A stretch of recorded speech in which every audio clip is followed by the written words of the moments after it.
The Circle is an open and interactive space for women that we have created to give you a safe and open community in which we can have conversations that go far beyond just the mundane. We like to talk about all things mind, body, and soul.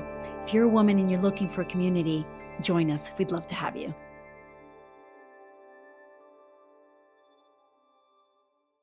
Right. So thank you everybody for joining us again. New year 2024, January, the circle.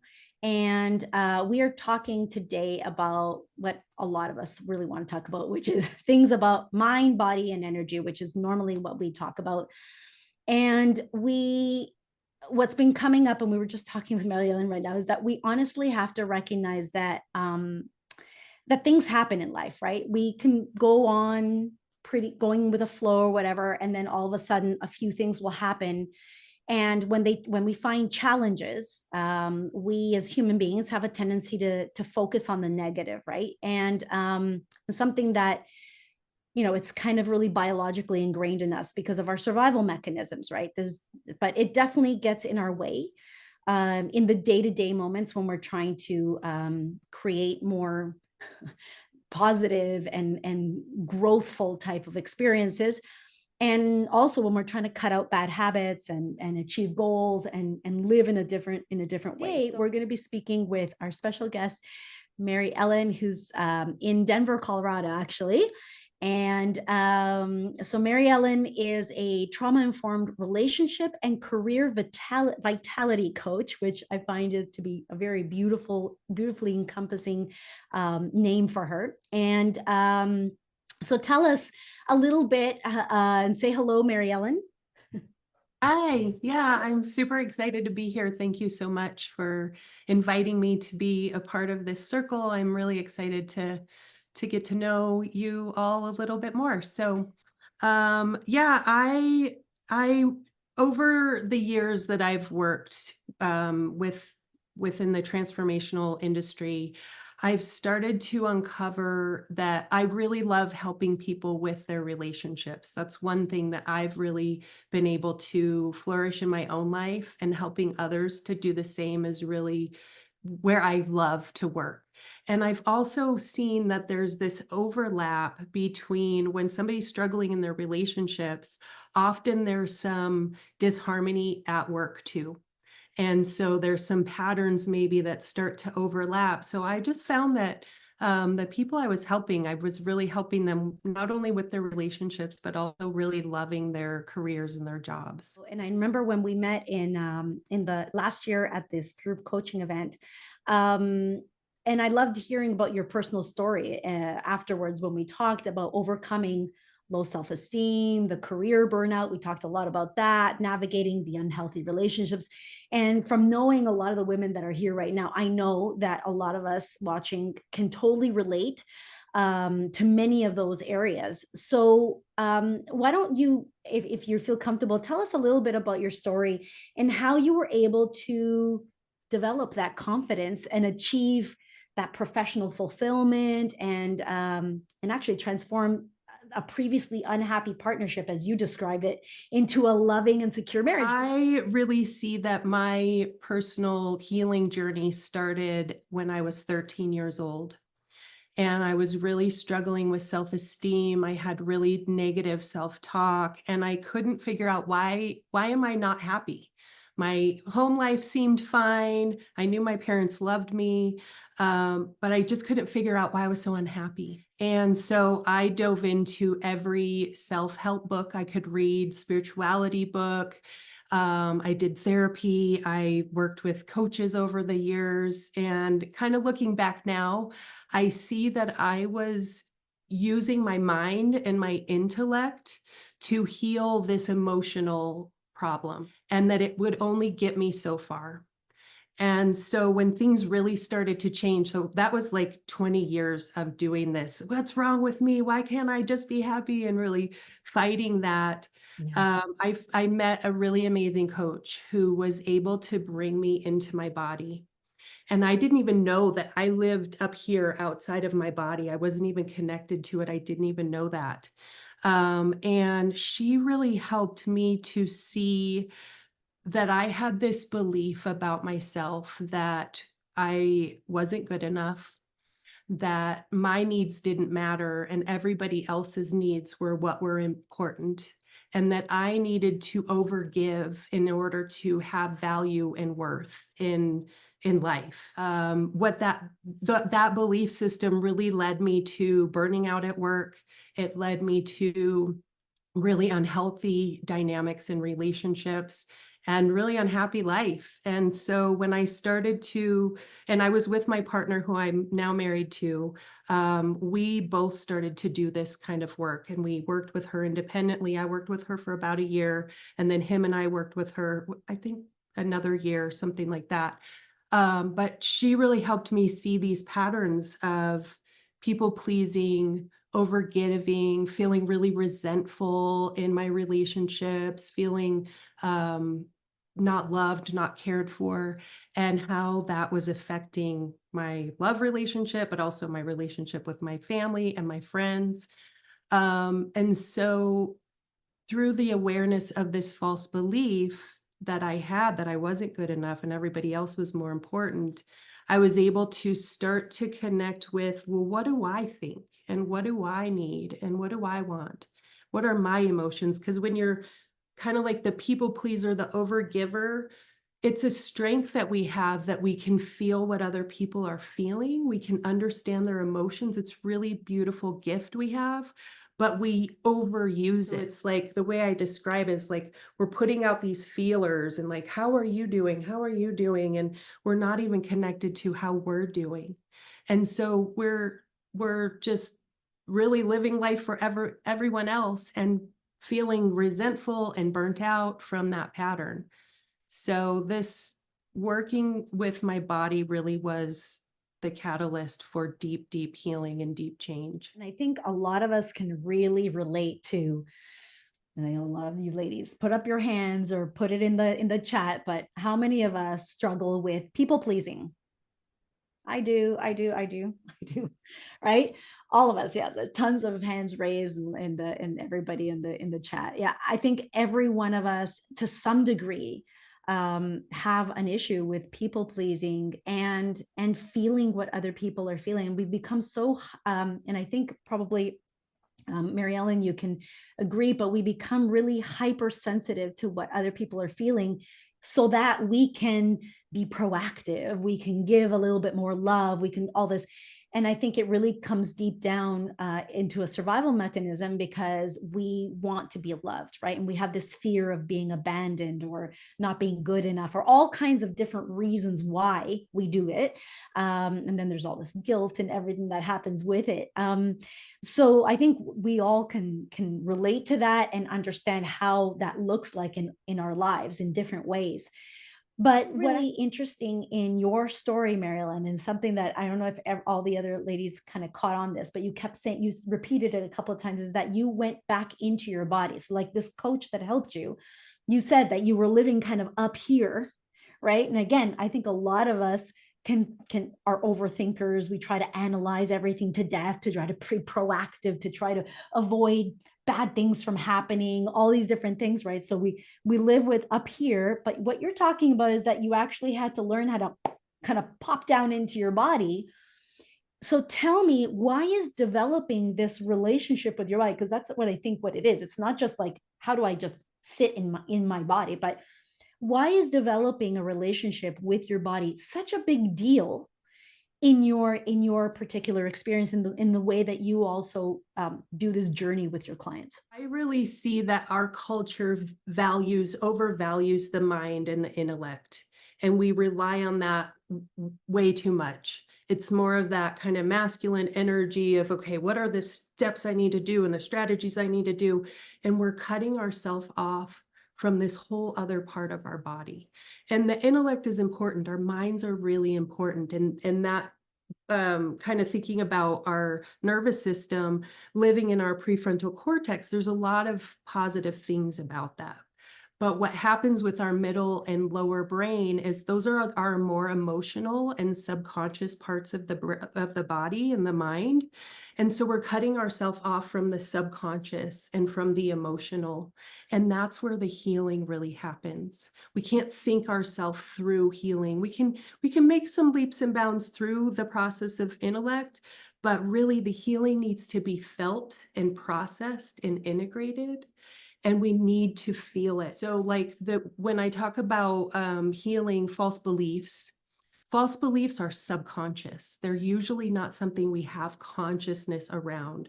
So when we are able to drop into our body will tell us the things that it's believing. And we can feel it. And a lot of the healing process is grieving. What have I lost because of believing this thing about the world or about myself? And so we have to feel it to heal it, is the phrase that really rings true with that. And that's why I think it's so important to be able to connect with our body. And then we're whole. We're not just this head and thoughts and overthinking and everything. We're whole and we can really, and I mean, pleasure happens through the body. There's so many good things that happen through the body too. Love that. What did you just say? You can't think through, you have to feel it to heal it. But you have I to feel love that. That should be like a slogan that we yeah. all have, like as soon as we wake up, like right in our bathroom. I think that's really great. And you're right. When we have all of our capacity, and that means your full capacity to heal, to think, it's not just thought, right? And I think for a lot of us, the first coping mechanism is I got stressed, I got a lot of things to think about, look at, or whatever. So that means I got to think it through, right? Because I think in school also too, that's like the number one thing. You memorize everything, and then you got taught how to learn and think things through, which is of course a great tool. Our brains, and I say this a lot, our brains and our minds are wonderful tools, but we can't rely solely Mm. on that to truly find innovative solutions, or else we just keep looping the same patterns, looping the same solutions, the same habits, the same reactions, the same way of doing something. And I believe it was Einstein who said that insanity is doing the same thing over and over again and expecting a different result, right? So if we're all here, I have a feeling all of us are looking for innovative options of how we're able to not only experience our lives, but I would say especially deal with those hard moments in our life, right? And how do I deal with this without so much struggle, without so much pain and suffering, and everything just feels like a fight, right? We get exhausted because we're dealing with our fight and everybody else's fight, and it's exhausting. Yeah. One of the main complaints we hear is that, we feel really helpless against that really strong urge to be a people pleaser. I'm like, I'm right up there on the scale, right? Probably like a 9 out of 10 in terms of people pleasing. And I'll sacrifice a lot to make sure that everybody around me is okay and is happy with me. And, the minute that somebody looks at me the wrong way, what did I do? Did I say something wrong? They didn't call me back. I get really, I have to really watch myself because it's so instinctual, right? It's a huge instinct of mine. And it's a very strong urge for a lot of us. And I know that also a lot of things that I hear is that we try to rationalize, well, of course, I'm trying to make sure everyone is okay because that means I'm a good person. And, that's what being a good person is all about, is making sure that everyone is okay. And, to be a good hostess of my home, I have to make sure everyone's seated comfortably. And it just expands into so many different other areas, whether you're a manager, an employee, or whatever, all these other different things. Guide women first to have that awareness that, oh crap, this is actually people pleasing. It's not a normal way of operating. This is causing me issues. And then begin to kind of curve that pattern in their life. Yeah. Everybody's different. So I wouldn't say there's like the one way that always works. Some people have an idea that they're people pleasers. Some people don't even know what it is. Some people are really connected with their bodies. Others, it's a little bit harder. So it's really unique for every person. But I would say some of the things that present when people pleasing is happening are resentment and burnout. So we'll start first by looking at those. What is the pattern of how is resentment or burnout showing up in your life? And typically that will start to point to overgiving and this people pleasing pattern. And you're so right. It is like a compulsion, like you just do it. It's so ingrained. And that's why I think also working with the body and nervous system is important to help to detangle that pattern from who you are being, how you're showing up. So, yeah, just looking at resentments and burnout, those patterns, and then when it's like I will help to get underneath those patterns by this is where I start to guide you into your body. And I'll activate what happens for you. So we might talk a little bit about the resentment or talk a little bit about the burnout so that the client can feel what it feels like and really get a felt sense of what that is. And how I describe it sometimes is it's kind of like you've got these feelers out and you're not even connected to yourself and you're worried about what everybody else is thinking and what they're feeling and all of that. And again, we're good at it, but we're cutting ourselves off from all of our needs and all of our thoughts and desires. So I guide them into their body. And then through this dialogue with the body, we start to uncover what the false belief system is. And that can be anything from I'm not lovable, I'm not good enough, my needs don't matter. That was a big one for me, was just I'd had this belief that my needs don't matter. And so to untangle from that, I really help clients to see that this belief is just a part of them. It's not all of them. And that's another reason why feeling it helps because we can say, okay, this feels like a knot in my throat, or it feels like butterflies in my chest, or like a pit in my stomach. These are some of the ways that it will present. And so it's like, oh, this is just a part of me. It's not all of who I am. And then through that, the healing work is really creating a new story and talking to this part of you with loving kindness, loving self-talk. I didn't learn how to talk to myself lovingly. I don't think most of us learn this. It's definitely a new way of being, and it's something you have to learn. But it's so ingrained in me now that I have a loving dialogue in my mind most days. And it just changes everything when you can change that pattern of, oh no, what are they thinking? Or did I make them mad? Or how can I help them? Oh, they need some help, right? All that external trying to fix everyone else. And we flip it into, I'm okay right now. Everything's gonna be okay. What do I need? Oh, I need a hug. I can ask for that or I can give that to myself internally. So it's really changing this internal dialogue that we have with ourselves in order to change that script and that pattern. So, resentment and burnout, for those of you, are usually the telltale signs that something's off with us. And who made mention about how people pleasing has really created an issue with her establishing boundaries and being able to express what those boundaries are. So, I know that boundaries are a challenge for many of us people pleasers because, and I just want to kind of emphasize what you just said, is that it's a belief inside of me that somehow is dictating that story and hence my behavior, because it feels true and it feels really real and rational that it's the right thing to do to allow them to go this far or to tolerate that or to allow that.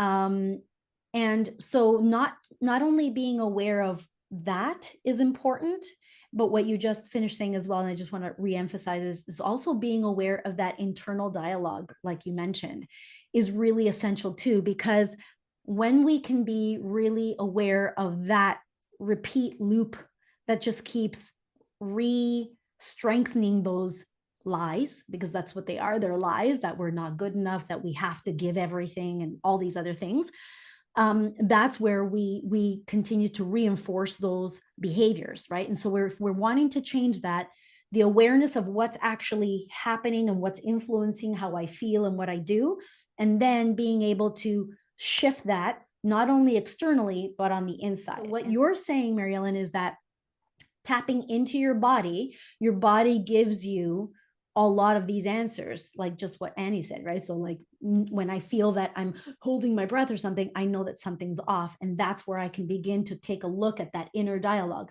What's actually looping in there that's making my body feel this way, and is basically reflecting back to me, hey, there's something here that we need to look at.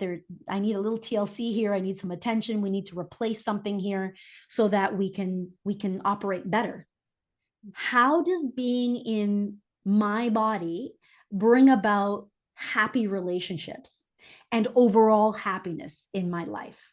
Can you please explain how you explain that to your clients? Yeah, I think the big one is presence. When we're in our heads, when we're on our phones, when we're watching something, we're in our heads and we're not present with the here and the now. And when we have presence with our loved ones, it brings us closer. It makes them feel loved. It helps us open our hearts to them more and feel more curious and just present with them. So I think the big one is bringing presence to our relationships. But also, when we're not connected with our body, we're also not connected with our own emotions, our own needs, our own thoughts. And so, like with the boundary thing, if we don't know what we need and what's important to us, we don't even know how to speak up for that. So we need to be connected to what is okay and what's not okay for me. Oftentimes when we're people pleasers, we ask everybody else, what should I do? What do I need to do? What would you do? And we're totally cut off from what we actually need to do. So it changes everything when you can tap in and understand, hey, my needs are valid. And this is what I actually need right now. And how can I speak up for myself from that place? Um, yeah, I think those are some of the big ones. So I'm going to go back to again your particular personal story about how you're now in a very loving relationship. You just got married. You've got that beautiful honeymoon glow and everything like that. But it wasn't always like that, right? And I think for a lot of us women, we don't know how to make that transition. What do you in your journey in your particular life? I know everybody's lives are different, and there's as many dynamics as there are people on this planet. But what was the top or the top two things that really helped you shift the relationship? And maybe if you can maybe even detail a little bit, like maybe not just say it's communication or whatever, but like what one thing did you really do, and could you give an example so that people can see the practicality behind it? Gosh, there's so many things. One thing that comes to mind is that I stopped trying to change him and I started to accept him. Oh, And I that's a think big one. this plays into the people pleasing because we can see what's wrong with everybody else. We can feel like, oh, if you just did this or if you stop doing that. And so I saw all of his quirks and things that now I can look at lovingly as things to change and problems that he had, and if he just changed then our relationship would be this much better. I had a lot of blaming that happened in our relationship too. I thought it was him. I do remember when I realized I was half of the problem, how icky I felt. I didn't know for so long. And I was able to see, wow, these patterns I'm doing. And so this wasn't, I want to normalize the healing journey isn't like one aha and then everything's great. It's taken me years, and even I'm still healing this pleaser pattern at deeper levels. I think that I started with my partner is really where I started, was like him and our relationship. And then I sort of started it with my mom and then some friends. And then I started seeing it everywhere. It was like, oh my gosh, I'm doing this with clients and I'm doing it with just acquaintances. And um, so just to go back to your question about with me and my partner, I've asked him this too, and he said the same thing, that he really stopped. He started just accepting me for who I was and stopped needing for me to change. And the way I see the people pleasing is like, if you're okay, then I'm okay. And I started to just be okay. So I don't need him to be any way in order for me to be okay. In the past, I needed him to be a certain way for me to feel okay. And when you detangle that from your partner or your even friends or people you're close to, they can be any way and it's okay. Other people feel when you're trying to change them and it doesn't feel good. So when we can just accept somebody for who they are, it brings you that much closer and there's a much more loving bond there. Yeah. Right.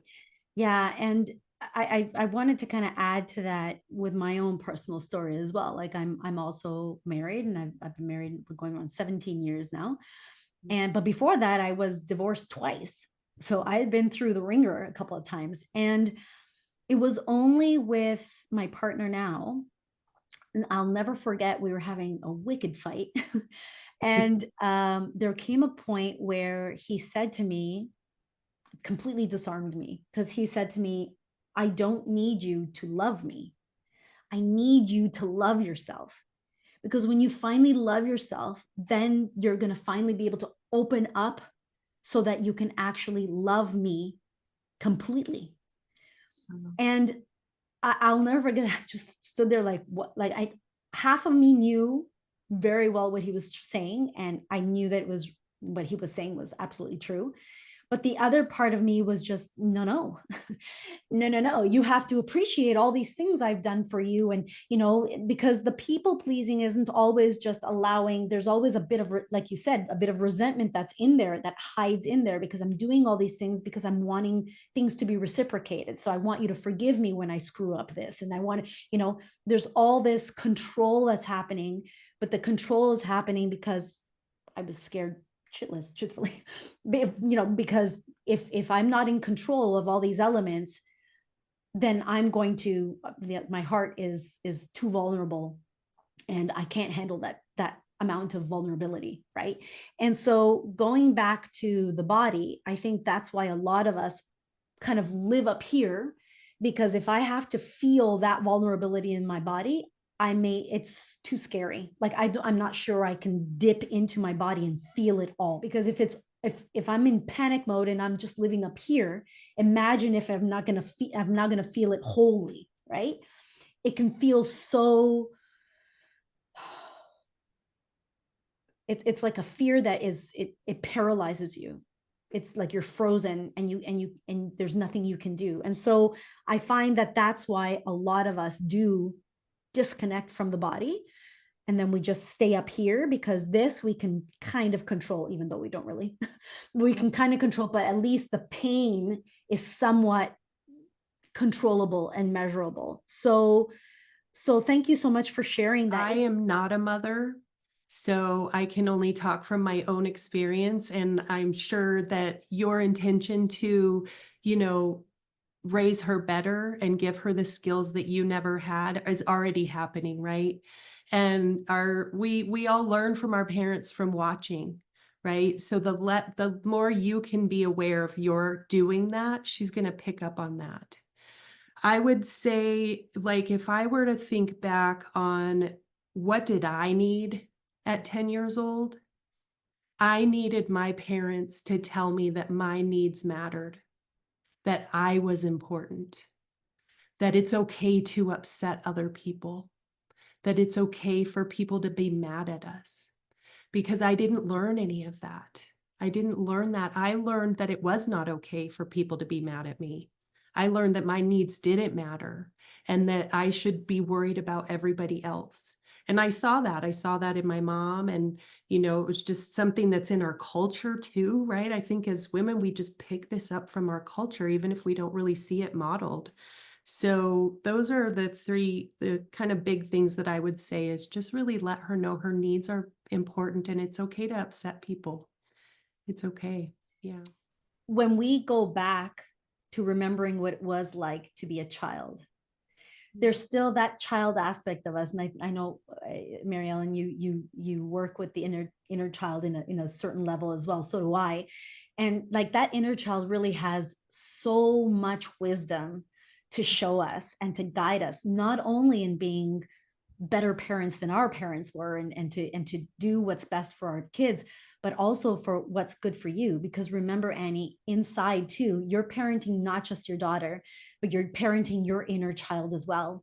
And when you start to break those generational traumas, those generational wounds, you not only help yourself, you not only help the future, but that, and for those of you who uh, follow the energetics of it, you begin to heal generationally backwards as well, frontwards, present, and in the world itself. Especially at the beginning, doing it for ourselves sometimes isn't motivating enough. And it's sad to say that, but it is what it is. And sometimes you need to know what will motivate you and inspire you. And so for you, Annie, if knowing that when you heal and you do better, it's now reflected into your daughter and that motivates you to do it, then by all means, whatever helps you get going and remember every day to be consistent with it, then do it. But hopefully the ideal is that at some point you just do it because you are so in you are so in yourself that that unconditional love then radiates to everyone, not just your daughter, right? You are mentioning the common denominator, you.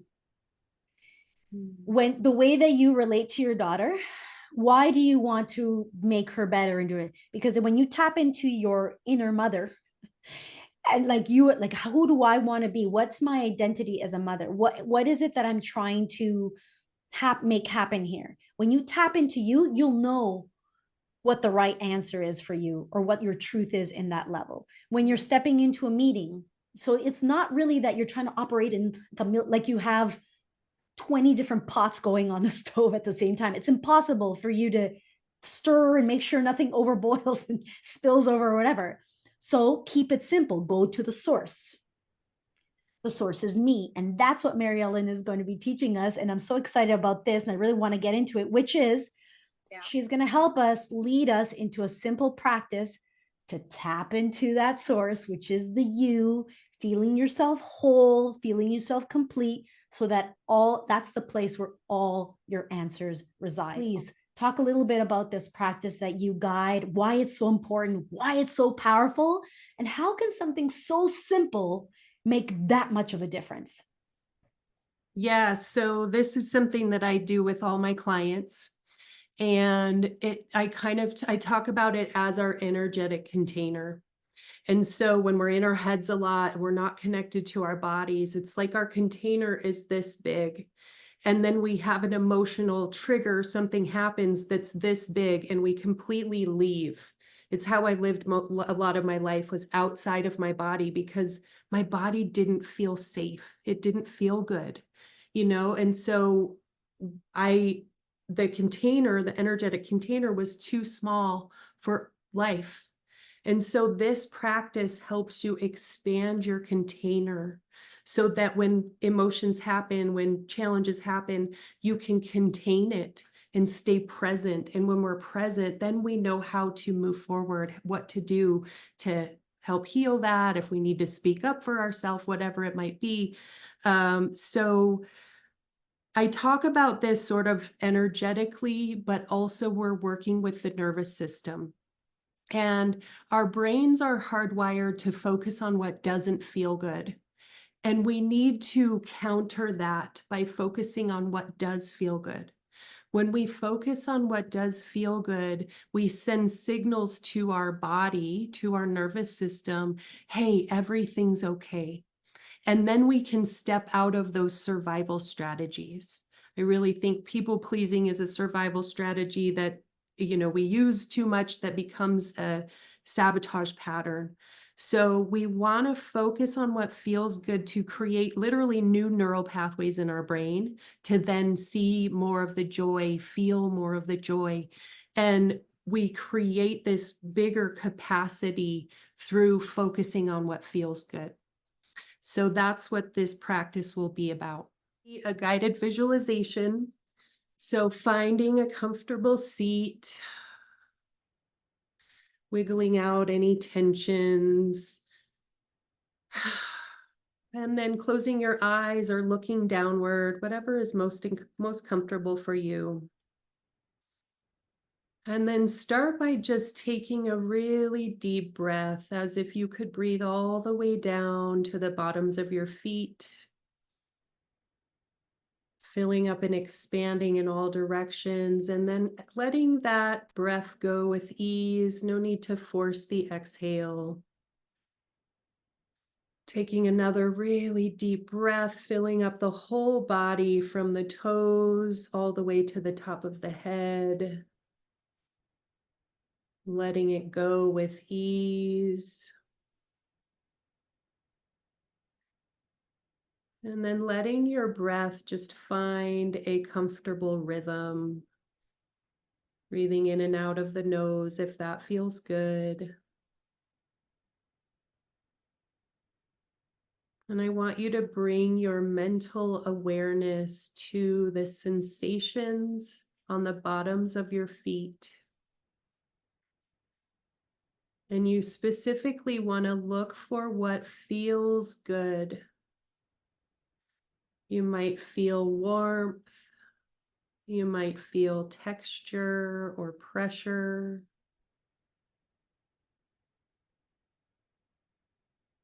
Just noticing what feels good in your feet.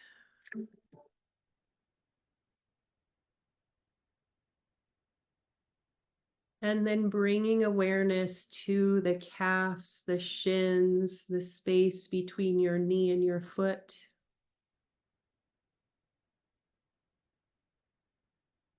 You might notice some energetic sensations, some buzzing or flowing. And I invite you to begin to associate these feel good sensations as your true self. It's your birthright to feel good in your body. Those feel good sensations are like your highest frequency in the universe. You can think of it as your unique note in the universe. And where we send our attention, energy flows.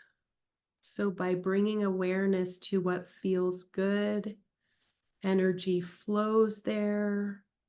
The energy expands and grows.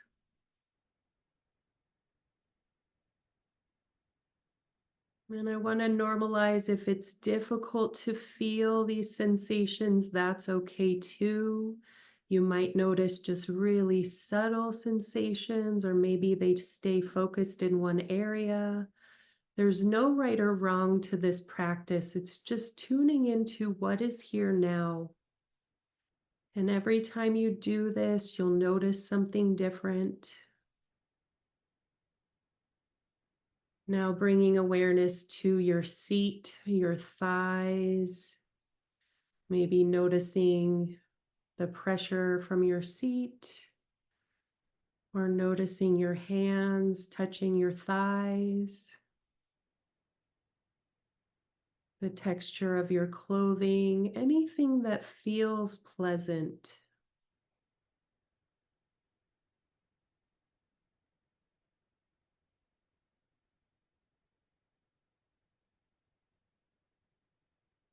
These feel-good sensations are your true self, your unique energy in the universe.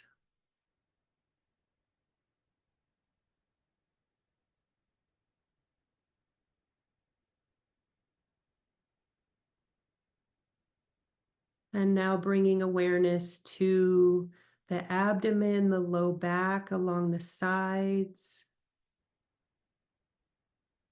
There might be discomfort, and that's okay. Just using your mental awareness to focus on what feels good right now. Not worrying about any areas of low or no sensation or any discomfort, but just noticing what feels good.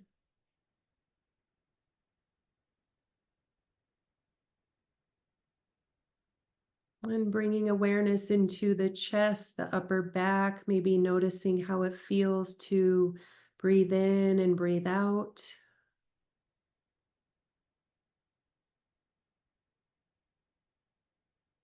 It's like we can feel the sensations along the outside of the body. We might even be able to feel sensations internally, the tissues, the organs.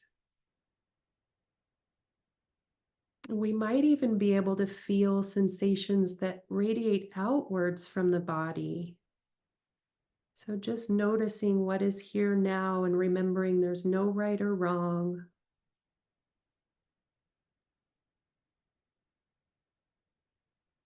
And then moving awareness down the arms, all the way into the hands and fingers. Our arms are like extensions of our heart space. It's how we give and receive love.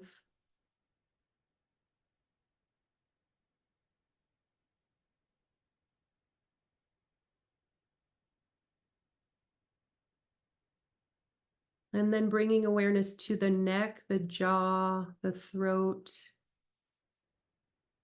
What is here now? What feels pleasant?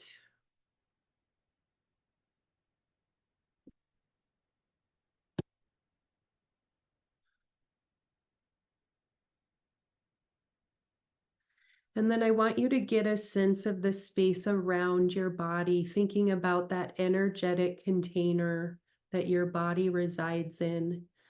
You might get a sense of this space a few inches off the body or a few feet. Just noticing what you sense and noticing that space in front of you, behind you, above you, below you, to both sides.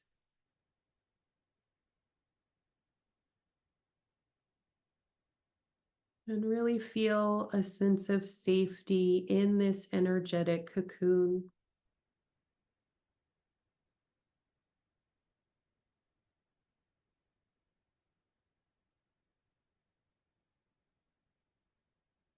And then when you're ready, taking another deep breath, really filling up, letting it all go. And when you're ready, slowly opening your eyes, coming back to this call.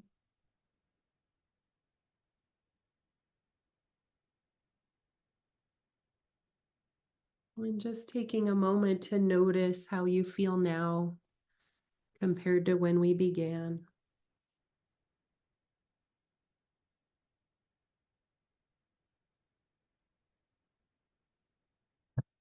What's really the number one thing that's happening other than being really present in your body? What's actually happening on a energetic level?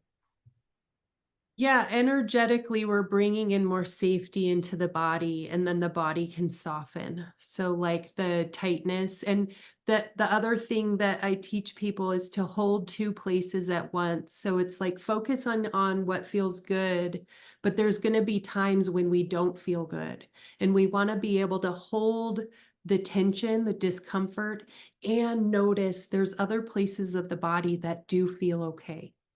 And we can bring presence to both of those things happening at the same time. We're present with ourselves, and then other people can feel that. And then we can even co-regulate. You know, if you're a parent, you can co-regulate with your activated child by holding both of those places in yourself, and they will learn to be able to regulate their nervous system even when emotions are big and there's a big charge. So we're really working nervous system, also energetically building that capacity to be with the difficult emotions. um yeah, this is really a presence practice, and when we're present with ourselves, other people feel the difference. Right. Yeah. And I want to just repeat something that you said that I think is so key. And it's that when you're present, you feel all of yourself. And you're right, like this pinky finger could feel really horrible, but there are other parts of me that feel really good. And it's normal. I think we always, because we're just so focused on whatever's in front of us, right? That we feel very one dimensional. Like I'm stressed, and that's all there is for me in this moment. So I'm present, but I'm stressed. But then we've lost sight of all the other things. But I'm also excited. But I'm also, you know what I mean? I'm being held over here. but I also had like a win over there, and I'm proud, and I'm also scared. And we can be, because we are multidimensional beings. So it's really important to be able to be okay with that and know that that is normal. We don't have multiple personalities. It's like, this is the way that we operate. This is the normal way for us to operate and to fully express and enjoy, like you said, Marilyn, enjoy the full spectrum of our emotions. That's why we have such a massive capacity of emotions. It's not just to make us suffer. There's a reason why, as human beings, we have such a massive spectrum of emotions. So enjoy them, because even in the lower vibrations, they're there to help you contrast and enjoy the higher vibrations, even when they're happening at the same time, right? That's what it's like about living wholly, living presently, and really engaging in that. And that's how you begin to navigate too, so that the bad days aren't so bad all the time, and you can buoy yourself back up. And then the good days also aren't always going to be up there, and you can buoy your back self back down and have that balance. And that's how we begin to navigate challenges and all the rest of it, and learn how to love and learn how to handle all the stress. This was so beautiful. This was so, I think everybody learned a new way of doing this kind of body scan, this kind of tapping in. And I love the fact that you also mentioned, Mary Ellen, that it's not just an energetic thing, because not everybody resonates or knows what that really means. It is a nervous system thing. So most people that are scientific, let's say, are more into that realm, that will maybe make more sense to them, that you are rewiring the brain. And because the brain is part of the nervous system, right? This is what brings us our signals. This is what tells us what's happening, how to interpret the world, how to navigate our own stuff. So that's really great. You're teaching her to trust herself too, to let her trust what she needs. And that's huge. Yeah. And find her voice and know that she can give herself permission. Man, there's nothing more empowering than that. Like, that is literally the definition of empowerment, is feeling that freedom to be able to be you, whatever that looks like in this moment. A bowl of jello, a tantrum in the corner, or laughing out loud, really, like like a tickle fight, whatever that means to you. That is what empowerment means, to have that freedom to be able to express yourself in the way that you need. That's beautiful. So thank you very much, everyone. Thank you for the time. Thank you for your energy. Thank you for your attention. If you have any questions, if you'd like to be able to connect with Mary Ellen, I only bring on this circle just other women that are just so heart-centered and willing to connect and to love truthfully. You have the information. I put it in the chat. You can find her at maryellenflesher.com. But thank you so much, Mary Ellen. Is there one last thing you'd like to share with us, or something just as a closing for tonight? The first thing that came to mind is how important it is for women to gather like this and to share and be real and vulnerable and raw and to share ourselves, our true self.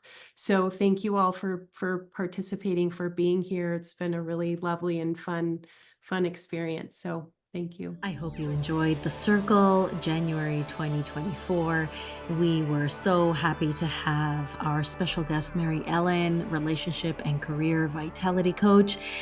Join me again next month. We will be uploading the next video in the next couple of weeks for The Circle. Again, it's a free, interactive, safe community for women to come together, share, and learn from each other.